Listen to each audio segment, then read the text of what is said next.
ahora nos vamos a enfrentar con uno de los clásicos, del que también estamos esperando una nueva versión americana que no sabemos todavía cuándo llegará. Creo que sale Bryan Cranston y eso ya de momento será importante. Para mayor, la siguiente. Y bueno, yo puedo decir que sí, de pequeño me he criado con este tipo de cine, con las películas de Jimmy Wang Yu más que la de Bruce Lee, y luego las japonesas de monstruos. Evidentemente el cine fantástico nipón, que bebe de sus propias leyendas y tradiciones, debido a la tragedia de las explosiones atómicas de Nagasaki y Hiroshima, pues se generó un cine autóctono, que es el de los monstruos atómicos, donde había, digamos, dos productoras rivales. Una era la Toho, que Inoshiro Honda creó el personaje de Godzilla, y otra era la Daiei, que tenía a otro personaje que era la Tortuga Gamera. En Corea intentaron hacer algo con un personaje que se llamaba Yongari, Sí. que era una especie de mala imitación de Godzilla, pero quizá el que más cariño entre el público tuvo fue Godzilla. Al principio el personaje, evidentemente, como lo que pretendía reflejar la fuerza destructiva de las explosiones, pues era un personaje destructivo, brutal, sanguinario. Conforme fue adquiriendo popularidad, poco a poco se fue suavizando un poquitín más, incluso en las formas del disfraz, con escenas también un poco más infantiloides en cuanto a las peleas entre los monstruos. Parecía que se querían pegar con los puños. Y ya en los últimos años, hacia el 2000, ya empezó a cambiar un poquitín la cosa y fue evolucionando y volvió, digamos, un poquitín a sus orígenes, sobre todo dado que la tecnología permitía hacer unos efectos especiales mucho más superiores a los que en las primeras películas de Godzilla, que siempre iba el hombre vestido dentro del traje, al cual, por cierto, nuestro amigo Jonathan, que es el que más sabe ahora mismo sobre este individuo y nos va a presentar un documental y un libro que tiene, pues va a entrevistar dentro de nada al señor que se metía dentro del disfraz de Godzilla, que es el único que queda vivo, ¿no? Queda poquito, Casi nadie. Él se lo ha currado muy bien, porque creo que ha hecho entrevista a todo el mundo, hasta los aficionados de aquí de nuestro país que más o menos hayan escrito en algún momento algo sobre el personaje. O sea que va a hacer una labor bastante encomiable, sí, sobre Godzilla, y que, bueno, esperamos todos con mucho interés verlo muy pronto. Y ahora vamos a dejarlo que nos presenten un poquitín su trabajo y el documental que está todavía terminando de montar. Muchas gracias. Bueno, lo primero, dar las gracias al espacio, a la librería Argot, por desarrollar este espacio para poder presentar este documental. También a Jorge Juan, por supuesto, que hace apenas un mes, me parece, estábamos tomando un café para hablar bueno, primero de su libro también, que va a publicar recientemente, y también pues de esto tanto que nos apasiona, ¿no? Que es el género fantástico, o kaiju-ega, en este caso japonés, etcétera, ¿no? Y por supuesto agradecer también a la gente asistente, familiares también, amigos por supuesto, incluso compañeros de profesión que están aquí para, pues, un poco para conocer un poco más este universo asiático del cine japonés, ¿no? Entonces bien, como bien ha hecho nuestro compañero, he traído en primer lugar un surtido de entrevistas, es decir, a lo largo de 2012, el mes de noviembre y diciembre de 2012, hice algunas entrevistas a los expertos más representativos que hay en el país ahora mismo sobre el cine japonés, en concreto el fantástico kaiju-ega, que son, en primera instancia, entrevisté a Ángel Sala, que es el director del Festival de Sitges Internacional ahora mismo, creo que desde el año 2001 hasta la actualidad, y que ha publicado pues varios libros, ¿no? Estos libros luego los iré pasando también, que por eso os he traído. Este, por ejemplo, es el libro de Ángel Sala, que es la última edición que hizo él, en 2004, que es cuando se cumplió el 50 aniversario de Godzilla. Y entre otros expertos, pues también está Carlos Aguilar, que también lo he traído las entrevistas en este DVD, el cual publicó este libro sobre el año 2001 aproximadamente, que es muy completo y que cualquier persona que le interese sobre el cine japonés asiático en general, el terror y fantástico, no solo de Godzilla, sino de otros géneros, otros subgéneros también, podrá encontrar en este libro, ¿no? Y bueno, esto principalmente son las dos pautas que iniciaron el documental, que son las entrevistas principalmente, y que poco a poco el proyecto fue creciendo hasta que me planteé la idea de por qué no un documental. Algo que tanto desde muy pequeño ya me había apasionado y había visto y había revisto con amigos y familiares, y dando la tabarra por casa dibujando y haciendo mis primeras películas de Godzilla con maquetas y algunos muñecos demás, y con música por supuesto del compositor Ifukube. Pues creo que tiene mucho sentido iniciar algo que desde muy pequeñito ya había comenzado a hacer, ¿no? Y de qué forma, y qué mejor, llegar a esas entrañas de este género, que no es ni más ni menos que conociendo a las personas que hoy en día siguen vivas y que hicieron estas películas en los años 50.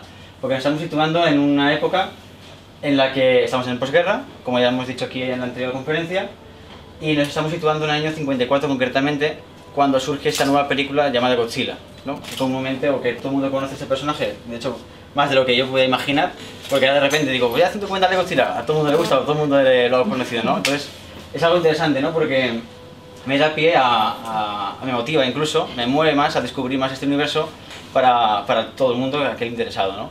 Porque detrás de este género no solo hay una película, que está claro que la película y el cine está hecho para esto, ¿no? Para sentarse, o el concepto de esta época era sentarse en una sala de cine, disfrutar de la película, y es lo que era, ¿vale? Es decir, la película te podía gustar más a nivel de guión, reflexionar, de efectos especiales, la música, etc. Pero era muy importante también descubrir qué hay detrás de todas esas películas, qué hay detrás de la pantalla en este caso, quién ha hecho esas películas, el porqué, cómo surgen, el espacio, el tiempo, qué estética siguen, qué tipo de montaje, la música, qué elementos simbólicos juegan y un poco también las metáforas que hay también dentro de este género, que son bastantes, ¿no?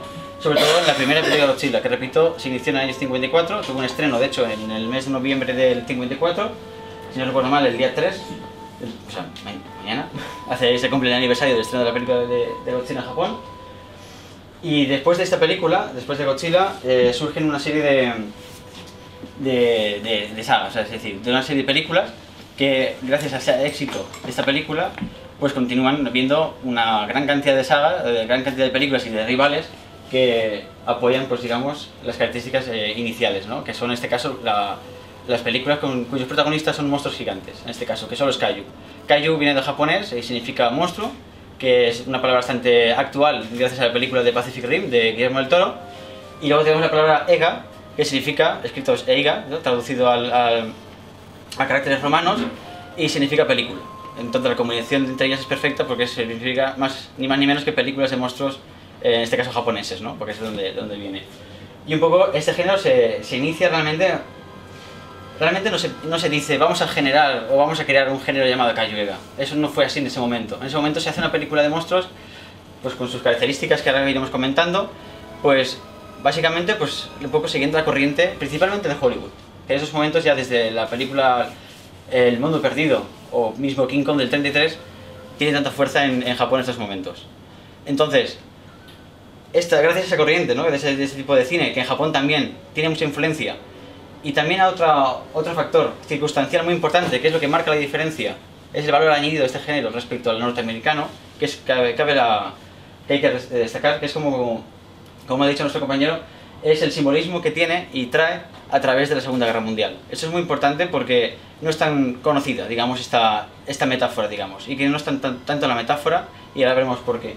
Sí es una metáfora porque realmente Godzilla simboliza desde los inicios a la propia bomba atómica. Eso serían las propias palabras del productor de la película, el padre, digamos, de Godzilla, ¿no? La metáfora es para él, o sea, Godzilla para él es la bomba atómica con piernas, es decir, como si estuviera vivo, literalmente. Y más solo hay que ver la película, la primera película original del 54, para darse cuenta cómo esa masa monstruosa, gigantesca, va destruyendo las ciudades poco a poco, dejando un halo de radioactividad que mata todo aquello por alrededor. En Tokio, que Tokio también fue una ciudad bombardeada, por cierto, no con la bomba atómica, pero sí con bombardeos convencionales de Estados Unidos antes del fin de la Segunda Guerra Mundial, allá por el 44-45 principalmente. Entonces cuando las bombas atómicas caen en Hiroshima, destruyen las ciudades de Hiroshima y Nagasaki, el director de la película, Ishiro Honda, que en ese momento estaba de prisionero en China, cuando Japón invadió el país, en ese momento, él vuelve a Japón y decide visitar las ciudades que son bombardeadas, porque efectivamente fue un evento muy importante de características sobrenaturales, nunca mejor dicho, para ellos, que les hicieron superar lo que ellos podían esperar de la propia guerra, ¿no? Y les hicieron rendirse directamente. Esto fue un hecho muy importante, porque el propio director de la película, Ishiro Honda, fue el que visitó también esas ciudades para vivir de cerca todo aquello que ocurrió. De hecho, aquí tengo también un libro también muy recomendable, que es de John Hersey, que fue el primer periodista norteamericano que en el año 46 visitó la ciudad de Hiroshima y Nagasaki. Y en este libro, muy interesante, aquí no se habla de cine, por supuesto, y tampoco de cine fantástico. Esto es un diario, digamos, personal del propio periodista, que cuando visitó las ciudades transcribió. Aquí hay entrevistas a las propias víctimas de Hiroshima, de aquella época, etc. Es muy interesante también poder leer este libro para entender un poco, históricamente hablando, el contexto social y político que estaba viviendo una sociedad como puede ser la de Japón o la de estas sociedades que eran puramente civiles. Entonces, cuando este señor Shiro Honda, que ya había, previamente antes de la guerra, ya había dirigido algunos documentales o películas bélicas en el propio Japón, decide buscar a una productora que pudiera realizar una idea que para él simbolizaría una catarsis propia de la propia ciudad japonesa, es decir, del propio país japonés. ¿Cuál es el catarsis? Metamorfosear directamente, como comentaba antes, ese dolor, ese trauma social al cine. Es una comparativa que hago mucho con el señor Picasso, con la obra del Guernica, por ejemplo. Todo el mundo tenemos una imagen, porque forma parte del icono ya, del inconsciente incluso humano, el propio Guernica, el cuadro de Guernica. ¿Y qué simboliza este cuadro? Pues muchos sabemos que podemos ir a visitarle, verlo tranquilamente el cuadro, y podemos saber, leyendo un poco de historia, todos sus orígenes y el por qué también se pudo crear. Bien, el Guernica también fue una ciudad bombardeada durante la Segunda Guerra Mundial aquí en España, y que el pintor Picasso decidió pintar para dejar constancia de ese bombardeo sin sentido para esa población que sufrió de Guernica el bombardeo de las aviones alemanas. Entonces, yo siempre hago un paralelo con esto. No hay mucha diferencia de la idea de Picasso inicial de pintar un cuadro que simbolizara este dolor, en este caso en España, con Hiroshima o Nagasaki, como pudo hacer Ishiro Honda. Está claro que la herramienta artística es diferente, no es pintura, estamos hablando de cine, pero al fin y al cabo es una expresión artificial humana para expresar un dolor o un sentimiento que una persona en este momento está teniendo. Esta Ishiro Honda lo que hace con esta película es básicamente trasladar, igual que hizo Picasso, al cine todo aquel dolor que él pudo no vivir porque él no estuvo en aquellas ciudades, pero sí captar cuando, o sentir con sensaciones cuando él estuvo en las propias ciudades. Esto es muy importante porque esto le hace llevar a hacer la película finalmente con un productor que ya paralelamente a él, sin conocerse, quería hacer una película que tratara sobre monstruos gigantes, dados a los éxitos que tuvieron. Este productor se llama Tomoki Tanaka, digamos que sería otro de los padres del género Cash Vega y el propio Godzilla. Tomoki Tanaka tenía ya una idea inicial de hace ya unos años, tras haber visto la película El monstruo de tiempos remotos, que tuvo mucho éxito en Estados Unidos y también en Japón, y también, de la cual luego hablaremos también sobre los efectos especiales, también por supuesto King Kong, como comentaba, y el mundo perdido también. Entonces él quería producir su propia película de monstruos para también rescatar su carrera, que en ese momento, tras un fracaso que tuvo en Indonesia, donde iban a producir una gran película, el cual fue despedido, entonces él quería remontar. Y la forma en la que él vio rentable eso fue producir su propia película de monstruos gigantes en este caso. ¿Qué pasa? Que no había una idea, un motor o un guión todavía, hasta que apareció el señor Shiro Honda, que le contó toda la idea que él tenía prevista para transmitir al público, en este caso la sociedad japonesa, que 9 años antes tan solo había sufrido el ataque de las bombas atómicas. En ese momento se ponen manos a la obra y comienzan a crear un guión que se llama Gigante. Es decir, no se llama Godzilla inicialmente, eso no existe. Entonces, con esta idea de la película Gigante abreviada G, que es como iba a llamarse, de Gigante, iban a iniciar su primera película. Y esa película no iba a tratar de Godzilla, no había un monstruo gigante como el que conocemos ahora. Iba a ser más que nada que de un pulpo gigante. Iba a ir de una cosa muy diferente. No tenía realmente lo que ahora vamos a ver, la trascendencia que ha tenido posteriormente esto. A cabo de 2 meses, después del trabajo y demás, la idea cambió totalmente.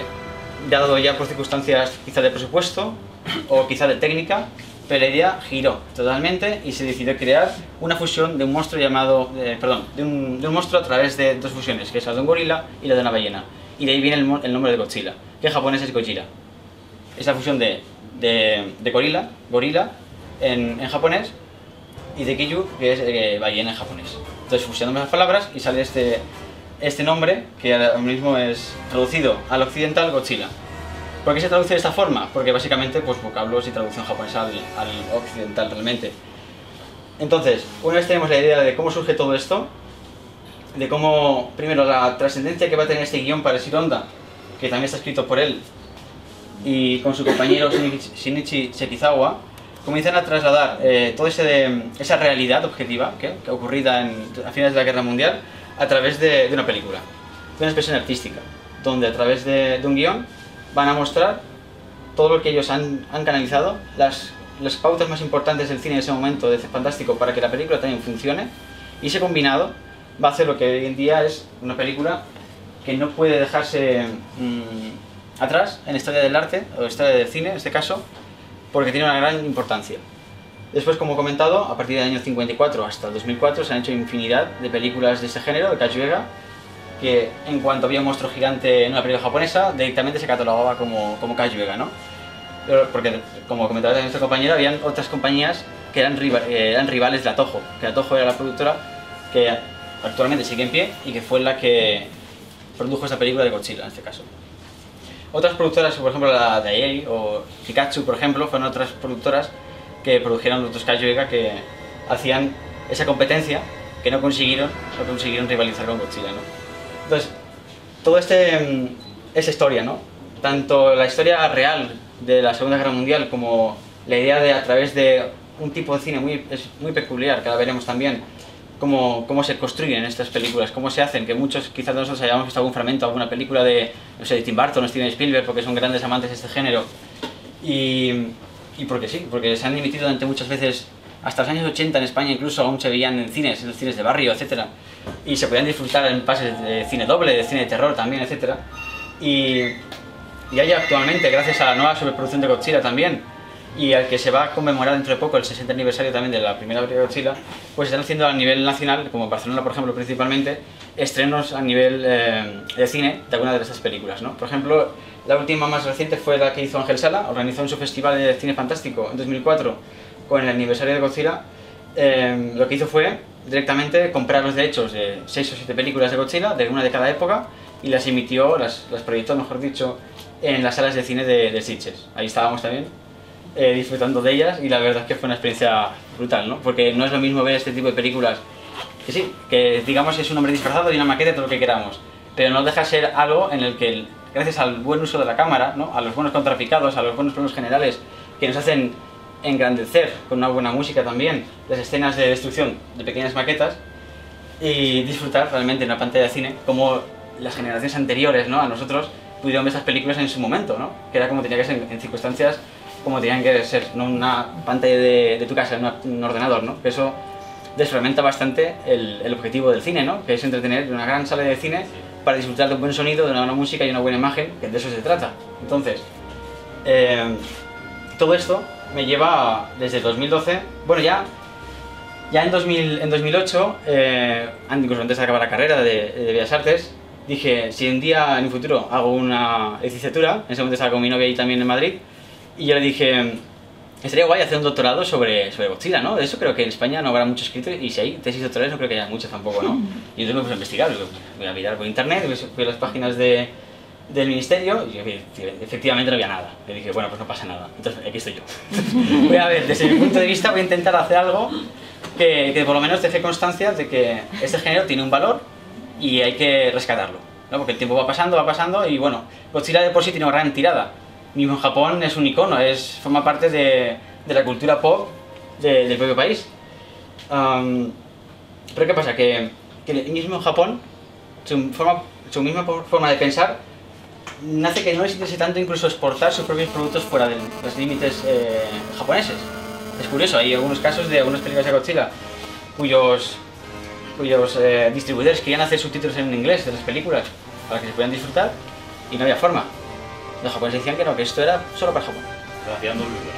Haciendo dos versiones, o incluso el último caso reciente es la película de Ultraman, no sé si era del año 2010 o así, no sé qué versiones, pero hay muchas. El caso es que el compositor de la propia película tuvo que hacer subtítulos en inglés de la película porque la productora Subraya Productions, que fue la que hizo la película, no quiso hacerlo. Porque para ellos no es necesario exportarlo fuera. Y además que, por cierto, la primera película de Godzilla aquí en España no vimos la versión original japonesa, vimos la versión americana con Raymond Barr, que era famoso entonces por hacer la serie de televisión de Perry Mason. Y en alguna letra de Alfred Hitchcock también, ¿no? La ventana indiscreta también hace un pequeño papel que es el asesino. Pues sí, Raymond Barr, exacto, fue el protagonista de la película de Godzilla, la versión americana, digamos, ¿vale? Del año 57, es decir, estamos hablando... Hay muchas teorías también sobre esto, ¿no? Incluso hay datos, citas también de los autores de Godzilla también, y otros datos de otros críticos y gente que conocen a los autores en su momento, en los que sí se dice que la película sufrió mutilación. De hecho, esa versión se puede ver hoy en día en DVD tranquilamente. Sufrió mutilación en cuanto a duración y en cuanto a contenido también. Es decir, primero, los norteamericanos entendían que las películas se hubieran japoneses, eso se dice. Entonces, quitaron un metraje japonés y metieron actores americanos. Esas escenas se rodaron en Los Ángeles, lo cual, eso, junto que en la música ya no coincidía por metraje, se cargó también la música. Entonces, la música, los actores, no los protagonistas, el sentido de la guerra se pierde totalmente, porque también hay conversaciones en la primera película de Godzilla, hay conversaciones entre los propios ciudadanos de Tokio en los que dicen que no quiero que se convierta en un nuevo Nagasaki, por ejemplo. Entonces, ese tipo de alusiones a la guerra y a todo esto se mutila claramente y se destroza. No se sabe muy bien todavía si esto realmente es algo pensado, es algo conspiranoico contra Japón porque era una crítica a la Segunda Guerra Mundial y a la bomba atómica. Es una posibilidad y bastante creíble de hecho, porque hay muchísimos más casos de cine que pasa ese tipo de cosas. O realmente fue cuestión de producción. Así de claro, producción significa economía. Y si una película que no hay japonés se estrena en Estados Unidos y no hay ningún estadounidense conocido, pues ahí no va ni Cristo a ver la película. Entonces, lo que ocurrió fue lo siguiente, que se mutiló la película, básicamente. Y no solo esta, sino otras muchas más películas fueron descuartizadas en cuanto a música, contenido, etcétera, incluso formato, porque hoy en día disfrutamos del increíble 16:9, el formato panorámico, ¿no?, de las televisiones, que antes no existía, evidentemente era el formato cuadrado. Entonces lo que se hacía en las películas en ese momento era cortarlas, incluso el formato, perdiendo totalmente. Es como si yo cogiera y hiciera un cuadrado aquí y perdiera todo este lateral de aquí. Entonces también afectaba a la película en cuestión. La proyección mismo de la película en el cine se mutilaba también. Es que hasta el popular Richard Weimer de West Side Story se paseó por alguna de esas versiones todas. Sí. Entonces, ¿qué ocurría? Que años más tarde, la Toho, unos 10 años después de hecho, la Toho decidió contratar actores reconocidos en el propio Estados Unidos, en Los Ángeles. Tenemos a actores como Nick Adams, por ejemplo, que hizo algunas películas de la época del oeste. James Dean. Exacto. Y también, bueno, algunos otros actores más que tenían un pequeño papel protagonista en las películas para que esa película tuviera una difusión internacional, no se cortara, no se mutilara, etc. Aún así tuvieron mutilaciones. En cuanto a la música, por ejemplo, también. ¿Y por qué recalco mucho el tema de la música? Porque la música también es muy importante en este género, ya que marca una alusión, incluso una realidad no real, es decir, es una saga con marchas militares, ¿vale? Es decir, el monstruo aparece, el monstruo simboliza lo que queramos simbolizar, la sazón humana, la irracionalidad, etcétera, ¿no? O incluso los propios Estados Unidos también podría ser. Entonces, sale una marcha de tanques de juguete, de hecho, que es un poco como estaba el ejército japonés en ese momento, desmantelado totalmente, es decir, es una caja de juguetes en la que se enfrentan esa serie de criaturas que simbolizan lo que he comentado, esta serie de objetivos, en los cuales son indestructibles para la capacidad humana, ¿no? Y que siempre acaba apareciendo un rol de la ciencia para salvarnos de los monstruos, ¿no?, y salvaguardar a la humanidad. Entonces la música es muy importante porque la música ensalza con esas marchas militares, con esos desfiles de tanques de juguete, ensalza la nación japonesa, el ejército japonés, que en ese momento, pues como comentaba, pues después de la rendición incondicional de Estados Unidos, pues se ha reducido a la mínima expresión y prácticamente inexistente. Entonces, Japón tenía que resurgir, digamos, y contar una historia que no era del todo real. Entonces, sacaban esas escenas, que hay infinidad de escenas desde la primera hasta la última película, en donde podemos disfrutar, digamos, de esas escenas de destrucción, ¿no? Porque ese es el punto en común y hay que tener muy en cuenta, es la estética. La estética de la destrucción de esas películas. Es decir, es un género que también se nutre básicamente ya no solo de monstruos gigantes, sino de la propia destrucción. Y aquí, en las entrevistas que vamos a ver a continuación, explica muy bien también Carlos Aguilar, el autor de este libro de cine fantástico de terror japonés, describe perfectamente cómo la sociedad japonesa está inmersa, quizá en su consciente o inconsciente, de la propia del masoquismo, digamos. Es decir, de cómo me está afectando esto y aún así no voy a poner un medio para detenerlo, sino un medio para superarlo. Es decir, el masoquismo que este autor nos dice en esta entrevista, a mí de verdad que yo no lo conocía, no me había planteado de esa forma, pero sí es un punto de vista muy interesante sobre la sociedad japonesa que no solo se ve en este tipo de cine, sino en otros muchos más, ¿no?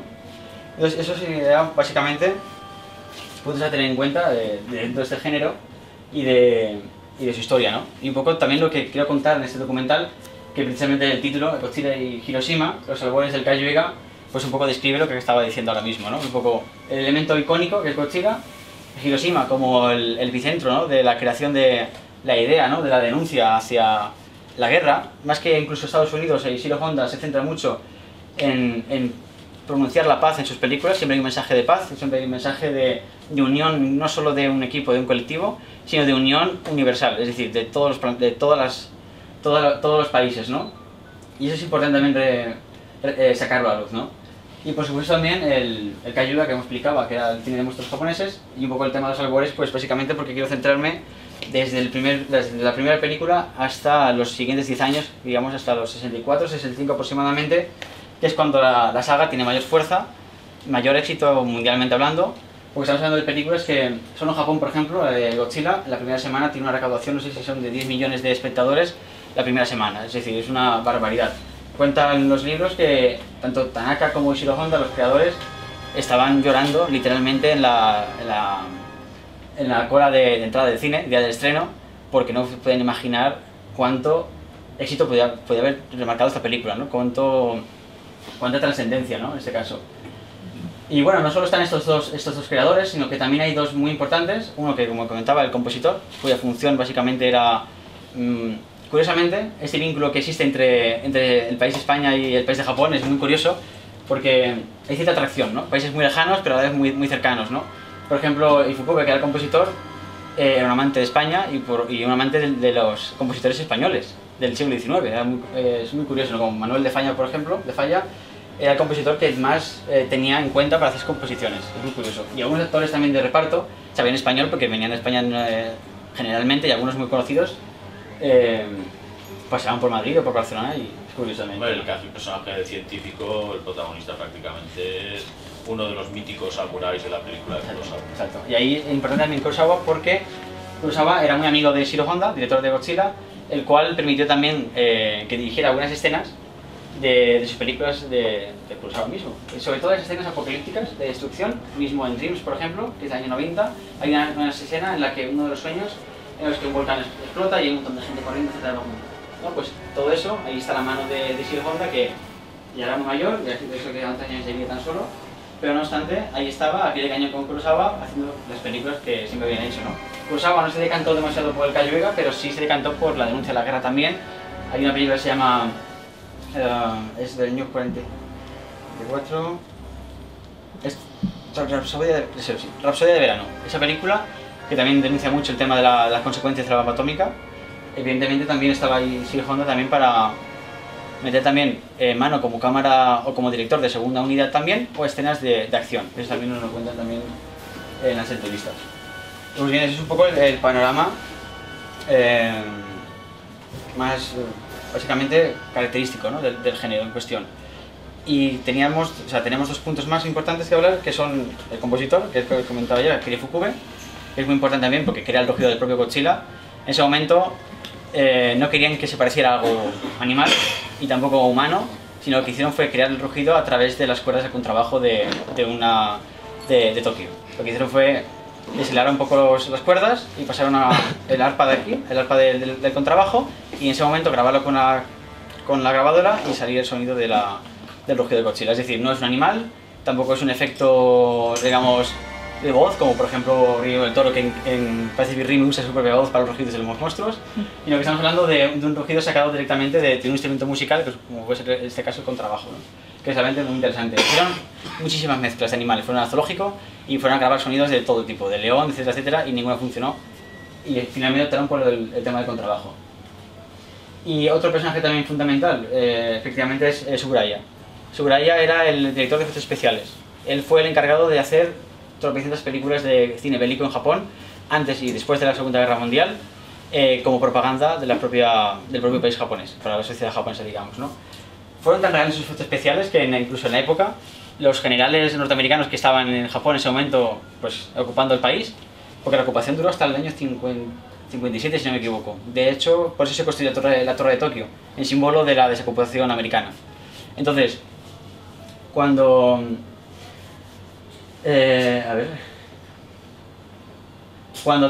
está liberada, vale, la Torre de Tokio, entonces llega el Suburaya, que en el año 45 crea una serie de efectos especiales para unas películas japonesas y documentales sobre Pearl Harbor, y lo que hace fue crear unos efectos especiales tan espectaculares que los propios americanos que estaban en ese momento ocupando creían que eran unas escenas reales de la destrucción de Pearl Harbor. Es decir, aquello fue alucinante y de hecho en muchos libros del género se puede leer como una anécdota y podemos ver las fotografías, fotogramas de las películas y claramente si no fuera porque está un hombre cogiendo un avión con un hilo, dices, esto puede ser real, ¿no? Es decir, es alucinante el trabajo de este señor que también es fundamental en cuanto a los diseños de los monstruos, por ejemplo, en cuanto a la movilidad de los hombres disfrazados, y eso también viene un poco también por el tema del submotion, ¿no? Es decir, ahora veo con las entrevistas y ahí también hablaremos del stop motion y el submotion, que imagino que algunos lo conoceréis ya, que son dos técnicas muy opuestas en cuanto a cómo conseguir efectos especiales en una película, ¿no? Entonces, voy a poner las entrevistas y a partir de ahí pues voy comentando unas cositas. Y por supuesto, si vosotros también queréis participar y queréis contar alguna anécdota o alguna cosa a añadir también, pues también podéis hacerlo. Vamos a ver una entrevista de Ángel Sala y también de Carlos Aguilar. Las dos están mezcladas entre sí, ¿vale? Entonces, ellos van a hablar un poco de lo que ya he hablado, pero más en profundidad. Es decir, ellos van a iniciar su entrevista a través de una pregunta que les hice básica primera. ¿Es el Cayo Vega un género o un subgénero? Es decir, a nivel cinematográfico es importante embarcarnos también históricamente en dónde se sitúa este género, ¿no? Entonces vamos a ver las entrevistas. En sí mismo, pero como todos los géneros... ¿Se escucha bien la final? No es un género puro, bebe una serie de influencias y tiene una serie de concomitancias y de ingredientes más o menos ajenos. Es un género que en este sentido bebe del cine bélico, de la fantasía sobrenatural, del terror luminoso o legendario y por supuesto de la ciencia ficción. Bueno, yo creo que el Cayo Vega, como propiamente toda la actividad, digamos, cinematográfica y genérica en Japón, pasa por muchos estadios. Yo creo que es claramente una forma de llevar a cabo la ciencia ficción que estaba triunfando en Estados Unidos, especialmente en Hollywood. Todo tiene mucha influencia en Japón que viene de Hollywood después de la guerra. Hablando prácticamente de un protectorado donde se consume cultura norteamericana. El Kaiju Eiga en general y la figura de Godzilla en particular son importantísimos en el cine japonés, en la industria, porque abrieron mercados. Es decir, el cine japonés en el occidente se empieza a conocer de verdad gracias a las películas de Godzilla. Las películas de Kurosawa, las películas de Mizoguchi, Yasujiro Ozu, etcétera, accedían de una manera muy minoritaria en unos circuitos de arte y ensayo, salvo alguna excepción como Los Siete Samuráis. En cambio, las de Godzilla no. Entonces fue, digamos, una especie de ariete para abrir mercados involuntariamente que se convirtió en un símbolo para Japón, para el cine japonés, de cómo se podía penetrar en el mercado occidental gracias a una creación propia. Kinoshiro Honda era un cineasta estupendo, un cineasta que había destacado en varios géneros, sobre todo el bélico, antes de cultivar el Kaiju Eiga, ¿no?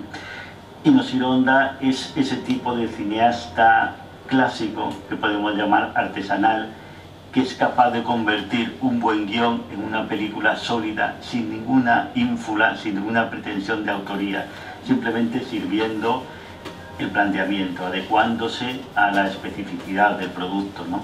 Es un tipo de cineasta que, como podría ser en España Joaquín Romero Marchén o en Italia Ricardo Freda, una generación ya extinta y sin posibilidad de prolongarse. Yo creo que Honda, que era evidentemente como todo japonés nacionalista, pero tampoco era un personaje muy antiamericano. Él vivió las dos partes de la guerra, es decir, vivió el descomunal despropósito del nacionalismo imperialista japonés, porque participó en la guerra, y también vio la desproporcionada quizá contraataque de los americanos, sobre todo a través de la bomba atómica, y se volvió una persona muy escéptica y bastante pacifista, yo creo. Esto es súper importante lo que está diciendo Ángel Sala en este momento, porque vemos que no Japón está quedando como una víctima realmente. Sí, de una forma muy masoca, eso es cierto, que luego lo que está comentando Carlos Aguilar, pero sí que es cierto que Shiro Honda, tanto como bien ha dicho, vivió la guerra, fue soldado también en China, como una actitud tan crítica consigo mismo, con su propio país, por haber hecho esas atrocidades también por su parte también. Evidentemente es una guerra y aquí uno da también otro recibe, ¿no? Entonces, lo que hace Shiro Honda es básicamente denunciar la guerra, el sinsentido de la guerra, de una forma sin estandartes, sin banderas. Es decir, de una forma muy plural, muy abierta. Es decir, eso es importante también recalcarlo y viendo la película se puede entender, en mi opinión, claramente, ¿no? Godzilla es una película tremendamente antibelicista y que expresa el dolor de una nación ante de un pueblo, sobre todo esas escenas de heridos, de hospitales, de campaña, como si fuesen bélicas, de un pueblo que no entiende y que no puede comprender un ataque, y por ahí está ese monstruo incomprensible, ¿no? Ese monstruo. Es un reflejo de lo que sucedió, una película que sí que crea ciertas virtualidades, ¿no? Como que Japón tiene un ejército poderoso, ¿no? Cosa que es un punto nacionalista en ese momento, porque realmente eso había dejado de ser inmediatamente después de la guerra. Pero también yo creo que es una velada crítica a los norteamericanos, velada a veces, demasiado. Está claramente que los culpables de aquella catástrofe fueron el ejército y los Estados Unidos en una guerra. Y curiosamente la versión de Godzilla cambió mucho en su estreno norteamericano, o sea, pero esos elementos posiblemente antiamericanos son muy suavizados, sobre todo la figura de un narrador, que es un periodista norteamericano, que suaviza mucho esa visión. En el Kaiju Eiga los efectos especiales. Básicamente lo que están haciendo ahora es contextualizar también. Un poco lo que estaba comentando, ¿vale? Pero a través de lo que ellos han podido conocer y nos contando a través de su experiencia, ¿no? Disculpad también, bueno, el sonido es totalmente en bruto, es decir, lo que es el montaje también un poco profesional, pues hay esos saltos de sonido e imágenes ahí con unos píxeles, pero bueno, es ya en versión final, ya irá poco a poco cambiando. Jonathan, comentar también que es inédito, ¿no? Lo que estás... Ah, claro, sí, lo que estamos viendo lo he visto yo y, bueno, mi compañero de trabajo, y poco más, porque realmente, de momento el documental está en fase de montaje, entonces esto es inédito, entonces es importante porque, de hecho, muchas de esas imágenes que estáis viendo luego en el documental no estarán, porque esto dura, esas entrevistas, cada entrevista dura una hora, que he hecho, y creo que llevo 10 entrevistas, si no me equivoco, tengo unas cuantas horas, es decir, y a lo mejor en el documental final tengo a lo mejor 5 minutos por cada entrevista, por cada persona entrevistada. Entonces es importante también ver que aquí tengo el panorama español más reconocido y que más ha estado, incluso en el país de Japón, para cultivarse en la materia. Como que también voy a estar fuera del país también para hacer entrevistas a los propios creadores de estas películas que han supervivientes, ¿no? Por desgracia ninguno de los creadores sigue vivo, ya murieron hace algunos años. El último fue Ifukube, que murió en 2006, el compositor. Pero que bueno, que tenemos al señor Nakajima, que es el hombre que se metía dentro del primer disfraz de Godzilla y hasta dentro de los siguientes 10 años o 15 aproximadamente. Tenemos también a otros actores como Akira Takarada también, que fue uno de los protagonistas de todas estas películas también y el boom de la época en Japón, digamos, dentro del cine. Y bueno, poco a poco es lo que irá construyendo este prisma, ¿no? En todos sus puntos de vista posibles. Son particularmente importantes y han ido derivando de la artesanía, esta cualidad, digamos, Vale, aquí estamos hablando ahora mismo de los efectos especiales, eso es un tema pendiente que también quería comentaros. En Estados Unidos surge una técnica que ya es bastante primitiva, muy antigua de hecho, se inicia casi como a la par del cine, que es el llamado stop motion, es una técnica de fotograma a fotograma. Es decir, hoy en día pues se siguen haciendo películas de este tipo aún. De hecho, ya no como una técnica especial para hacer creíble algo del imaginario de un guionista, por ejemplo, sino para hacer una animación mismo, para contar una película a través de una animación como si fuera de dibujos animados. Es decir, la diferencia de ahora con esa técnica antes es que la técnica de stop motion se usaba como una técnica de representación real, de hacernos creíble algo. Hoy en día el equivalente sería el CGI o el 3D, ¿no? Los efectos de 3D, por ejemplo. Es decir, ahora el 3D se usa para hacernos creíble algo que no es tangible, no es real en esta realidad, ¿no? En cambio el stop motion en ese momento se usaba de esa forma. Ahora se ha quedado un poco en la delicadeza que eso lleva. Eso requiere hacer esa técnica porque es muy costosa y muy cara además para esas producciones de esa época. Por lo cual era una técnica muy creíble en ese momento, muy creíble, muy eficaz, pero tenía una desventaja. Que mismo sus costes de producción y sus costes de tiempo para llevar a cabo hicieron que esas películas poco a poco no se produjeran tanto en masa como propiamente las de Godzilla, que, decirlo de forma rápida y a grosso modo, era un hombre disfrazado chafando maquetas, que era mucho más rápido y más ventajoso, ¿no? En ese sentido. No obstante, las dos diferencias, las dos técnicas tienen un porqué también cultural muy importante. Y es que la técnica más adelante nos lo comentará también Ángel Sala y Carlos Aguilar, es que la técnica del stop motion, que es el hombre disfrazado, viene de la cultura japonesa, básicamente. Es decir, si leemos libros, por ejemplo, este escritor Alan Bessina, es un escritor canadiense, que escribió en 2011 este libro a raíz del Fukushima también. de la catástrofe de Fukushima, nos cuenta también y hace entrevistas a Suzuki Kaneko, por ejemplo, que es un director de cine japonés actualmente muy conocido, que hace mucho cine actualmente fantástico y ha dirigido alguna que otra película de Gamera y de Godzilla también. Entonces, ¿qué nos cuenta este señor en este libro? Él nos cuenta que básicamente la idea de usar un hombre disfrazado, vale, bien, nos ahorra costes, es más barato, etcétera, todo lo que queramos. Pero para ellos es la versión más realista que pueda haber dentro del cine, ¿no? Es decir, para ellos forma parte incluso falsear los propios efectos especiales. Es decir, ellos quieren que en todo momento sea un teatro. Y cuando un hombre o un actor se pone ese disfraz, que está aparentemente inanimado, cobra vida en ese momento. Y es tangible, se puede tocar. Es decir, para ellos es muy importante los sentidos. En el sentido, el de tocar, el de ver, incluso de oler. Es decir, en este libro se dice que es muy importante en los propios rodajes de Godzilla, de 2001, porque actualmente aún se sigue usando esa técnica en Japón. Es muy importante porque ya forma parte de su tradición. Es decir, su cultura, que también comenta Gersala, viene mucho esta técnica a través del teatro kabuki, que es un teatro en el que se usaba mucho el disfraz, incluso se disfrazaba a hombres y mujeres para representar a la propia mujer, etc. Es decir, que no es algo que vamos a hacerlo y ya está. Es decir, hay mucho más atrás que podemos investigar a través de estas lecturas y que nos da mucha información incluso de la construcción de la propia cultura teatral de Japón, que es muy, muy extensa. Entonces vamos a ver que nos cuentan un poco de cómo se hacían estas películas. Maravillosa de las primeras películas a los efectos especiales actuales, el computer graphics, ordenador, etc. Pero lo que es más característico, lo que digamos simboliza perpetuidad del Kaiju Eiga, es el hecho de que sea un señor metido en un traje, es decir, los americanos llaman el monster suit. No es la animación estilo Harryhausen, no son los efectos por ordenador. Lo que caracteriza al Kaiju Eiga es el señor metido en el disfraz. Godzilla en Japón es un símbolo, es un icono, es especialmente importante en la cultura popular del siglo XX. Lo encuentras por todas partes, hay camisetas, hay muñecos, merchandising, club de fans, etc. Y es natural porque es que es la creación japonesa más emblemática y más conocida en Occidente en los últimos 50 años. Y esto tiene una trascendencia que de ningún modo puede enseñarse. Estamos ante un género que hace de su propia recreación artística de la época todo un componente, digamos, estético. Primero una estética de la destrucción. Yo no conozco películas en la historia del cine, quizás hasta llegar a Roland Emmerich en los tiempos actuales, que tengan tanto capacidad de fascinación por la destrucción, tanto detallismo por la destrucción. Eso se realiza además a través de una época, por el estupendo trabajo de Subaraya y su equipo, de detallismo con las maquetas, ¿no? Que llega a ser casi realmente, aunque hoy se note perfectamente son maquetas, todo lo que tú quieras, pero el detallismo con que se hacen esas maquetas es realmente delicioso. Incluso la potencia visual que tiene, que puede provocar también ciertos sarcasmos hoy en día, pero el hecho de crear los monstruos a través de disfraces.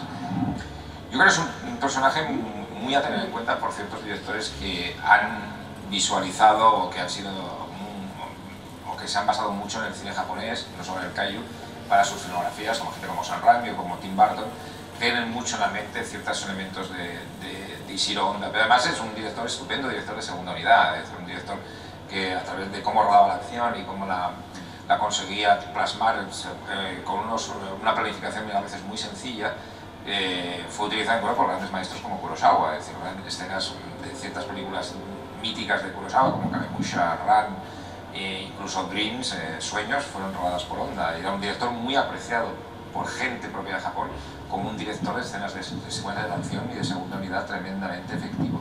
Es decir, y su capacidad de rentabilizar los elementos de la ciencia ficción americana para un contexto como el Japón, yo creo que no ha pasado desapercibido en ciertos momentos de la filmografía de Raimi y de Burton. La primera película de Godzilla tiene marcadas diferencias con respecto a la siguiente, naturalmente, no solo por el carácter seminal, sino por el tono. El tono es mucho más duro, es mucho más seco, es mucho más agrio, es mucho más inquietante. Por momentos se acerca al cine de terror. Eso no es importante hablarlo. Es que la primera película de Godzilla, como bien está diciendo Carlos Aguilar, es una película prácticamente de terror. En aquella época, gran parte de la censura de Estados Unidos también se dio precisamente a escenas de terror o escenas de violencia en las que literalmente se mutilaban, ¿no? la idea era transmitir lo más cercanamente posible lo que Shiro Honda también vivió en la guerra, en ese tipo de películas también. Y otro punto muy importante también que quería comentar es que el miedo atómico también es otra de las fuentes de inspiración para esta película. Es decir, es importante para Honda dar un mensaje final en la película, y ese mensaje es qué ocurrirá si nuevas bombas se fabrican o son lanzadas a otros países o a otras guerras, ¿no? Es decir, ese panorama, ese telón de atómico, ¿no? Del miedo atómico, del Armagedón, es decir, del fin del mundo a través de la bomba atómica mismo, porque es un arma que tiene capacidad para destruirnos a nosotros mismos usando tan solo un botón, es importante también denunciarlo. Y esa película, Ishiro Honda lo va a hacer de una forma muy elegante también, al final de la película, bueno, y durante toda la película. De hecho, el propio científico de la película, el personaje que aniquila a Godzilla, dice que ha inventado un arma tan poderosa, que es el destructor de oxígeno, que es la forma en la que matan a Godzilla bajo el mar, que si esa arma, o si él mismo cae en manos de otros ejércitos u otros centros de investigación y le obligan a fabricar esa arma, sería peor que el propio Godzilla. Es decir, en la propia película se plantea que su arma de destrucción masiva para aniquilar a Godzilla es tan poderosa o más que la bomba atómica o que el propio Godzilla.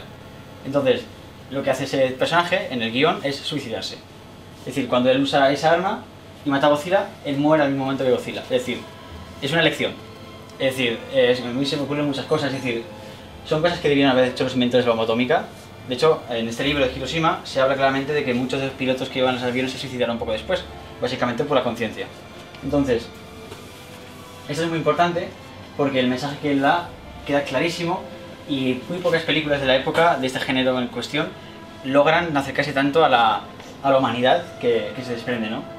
Dentro de la propia catástrofe que simboliza la película. Por el sentido que tienen las apariciones del monstruo, cómo se valora la fotografía en blanco y negro. Es decir, es una cuestión de tono en la puesta en escena que es absolutamente definitiva y decisiva. No olvidemos que a la hora de cultivar un género no es tan importante lo que marca el guión como dónde colocas la cámara para expresarte. En este sentido, Japón bajo el terror del monstruo, sin ser en teoría una película de terror, lo parece. El Kaiju Eiga también tiene un enorme valor sociológico, histórico, porque supone una cristalización metafórica, pero al mismo tiempo muy carnal, muy auténtica, muy verdadera, del pánico atómico. Es decir, si se quiere, la película se puede ver como una alegoría en la cual pues Godzilla prácticamente simboliza no tanto el peligro atómico, sino los propios Estados Unidos de América. La primera película de Godzilla posiblemente en su momento en Japón se vivió como una suerte de catarsis colectiva, quizá no de una manera del todo consciente, aunque posiblemente los autores también tenían en mente ese aspecto. Muchas veces hay una serie de temores colectivos que sin ser exactamente concretos, pero se materializan de alguna manera en una obra de arte. Y en este sentido, Japón bajo el terror del monstruo es un buen ejemplo. Toda película importante, interesante, especial, tiene una serie de valores propios y luego una serie de valores añadidos, coyunturales y circunstanciales, pero en el mejor sentido del término, por lo mismo. En este sentido, Japón bajo el terror del monstruo es una película que lo combina todo. Es un testimonio perfecto de la época, tanto literal como alegórico, y es una película que aglutina una gran diversidad de temores, desde los puramente legendarios a los tristemente actuales y auténticos. Realmente en Estados Unidos quizá uno de los grandes problemas que tiene incluso el cine actual es el hiperrealismo. Hemos pasado ya de un irrealismo a un hiperrealismo. Las películas hoy, como pueden ser 2012, ahí está la confrontación entre efectos especiales occidentales y asiáticos en este caso. Cuando una película de Godzilla se crece con 3D, ha fracasado, es decir, no ha funcionado bien. Es decir, está ya incluso en la mente la tradición de que siempre tiene que tratarse que es una maqueta, aun siendo una película actual. Es decir, es el propio estilo del cine de Japón en este caso. No tenía ni asumir tanta capacidad de información y detalle en una escena de acción en masa, como son las películas. El Japón opta, o el cine japonés ha optado por la representación, digamos, más mágica, más teatral de ciertas escenas. Y no solo en escenas de efectos especiales, sino también en escenas de consecuencias con humanos. Es decir, si vemos películas de Shiro Honda, veremos cómo cómo disponen los actores en la escena. Es decir, parece un teatro, sobre todo en los años 50. Es decir, parece que no haya un 3D, es decir, dispone a estos actores de forma como si fuera una fila. Como si de aquí empieza el cine y aquí empieza la realidad, digamos, ¿no?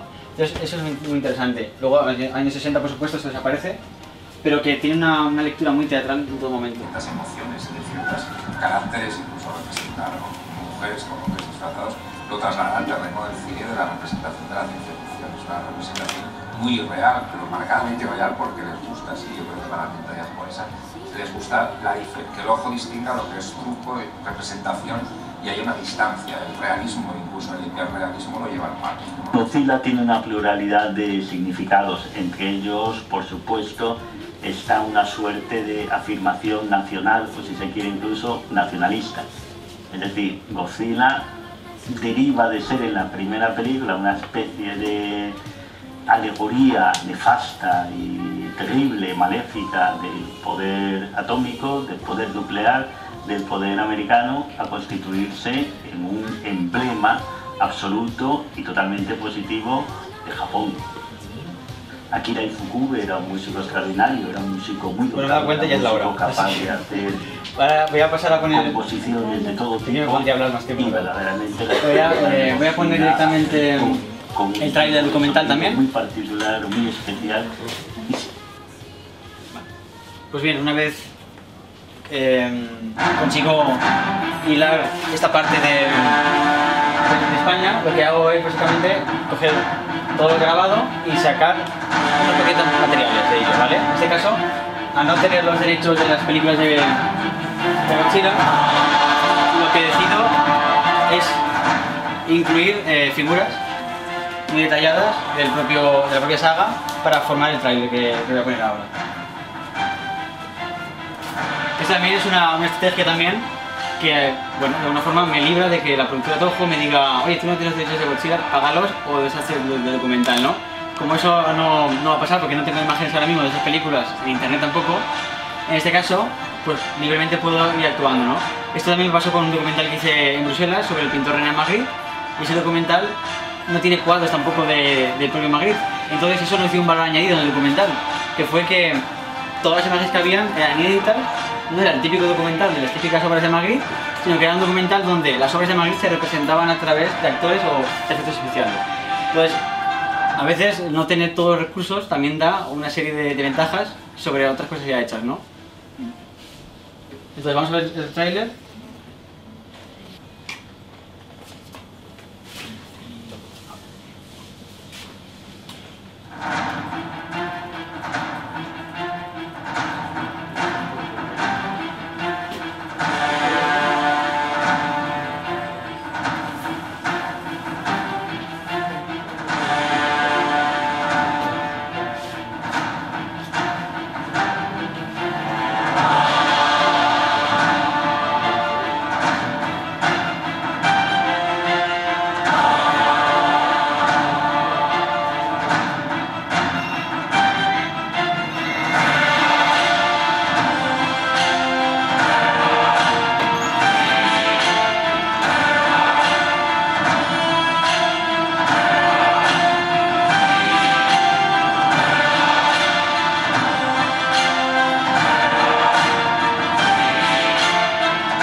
Bien, pues ese es el trailer.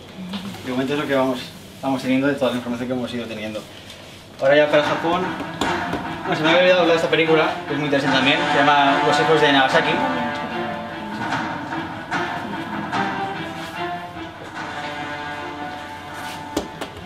Pues si alguno tiene la oportunidad de comprarla o verla en internet, es una gran película también como testimonio también de lo... no es fantástica, no es de Kaiju-ega, pero también es una forma también de representar también lo que ocurre allí, ¿no? En Japón en esos momentos. Y básicamente esto, yo creo que lo tenemos todo ya.